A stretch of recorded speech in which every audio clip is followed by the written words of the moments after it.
there, Stephen here. I hope you are doing well. This is our first video in basically our balloon twisting university, and I'm going to go over some basic types of balloons that are out there. Now, first of all, there are two main companies balloons that you're going to want to work with. Now, you can go to Walmart, you can go to Party City, and you can get balloons, but you're going to find that those balloons are going to be a lot cheaper. They're going to break on you a lot easier. They're going to be a lot more expensive as well. So one of the basic leaders in balloons, Qualatex. Also, Qualatex has their Q series. This is the very best balloon you can get. There's also a competitor that Qualatex has, and that's Beta Latex. And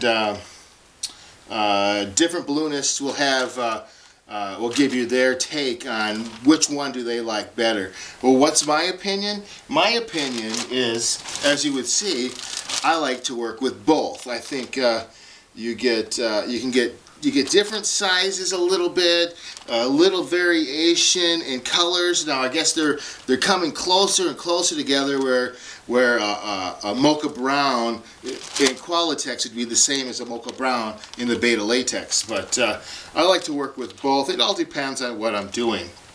Then you have different size balloons. The norm that people use, like when they make a one balloon dog or something, would be this size. This is a 260 balloon.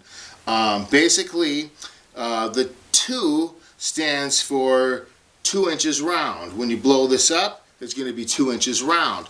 And the 60 stands for the length. Basically, you're going to get about 60 inches of length in the balloon when you blow it up. Now, there's other balloons you can get. This here is a pink 646. Again, that first number. You're going to get about a 6-inch. Actually, I think this is a 350, which is going to give you a 3 inches round balloon, and then about 50 inches long. There's also 360s as well that are going to be 10 inches longer, average when you blow it up. Then there's also specialty balloons, like considering this guy right here. This is a heart balloon, and you can do some really cool things besides just using it as a heart. And then here, there's also special prints. I just brought this one up. This is a black balloon, black 5-inch balloon, but it has a print on there, spider eyes. I like to use this to make my bumblebee, something I learned from a really good, talented balloon artist, Scott Tripp. You can look him up on YouTube. Okay, and so that's what we have. But let's talk about pumps real quick. Again, you can go to the store. You can get yourself a cheap pump for $4 or $5. This pump, you're going to have to work twice as hard to blow up your balloons. Now, if you go with a more professional pump, you're going to spend almost about the same, maybe a tiny bit more. Depends on which one you get. This one, now this, I say twice as much because here, when you go one direction, it's blowing up the balloon. When you do this, go back the other direction, it's blowing up the balloon. So you don't have to work twice as hard. Every time you do it, you're going to get 2 pumps. 1, 2, or 1, 2, you know? Whereas on here, on the cheap ones, in and out is 1 pump of air. So you're going to work a lot harder. I've also noticed that on the cheap ones, when I have to use these,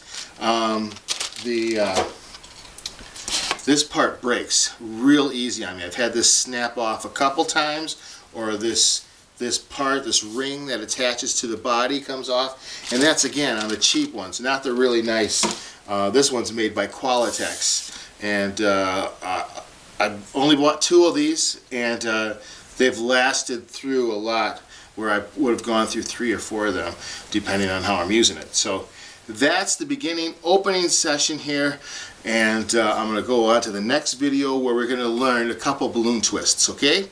Thank you. See you on the next one. Bye.